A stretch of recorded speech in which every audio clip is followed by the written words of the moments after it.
Hello കൂട്ടുകാരെ, അങ്ങനെ Mookambika ദർശനത്തിൻ്റെ part 7 നമ്മൾ പോവുകയാണ്.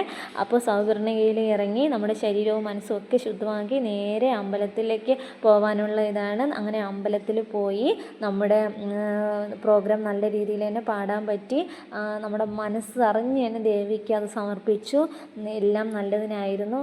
എൻ്റെ പ്രോഗ്രാം കണ്ട് എല്ലാവരും എന്നെ സപ്പോർട്ട് ചെയ്യണേ.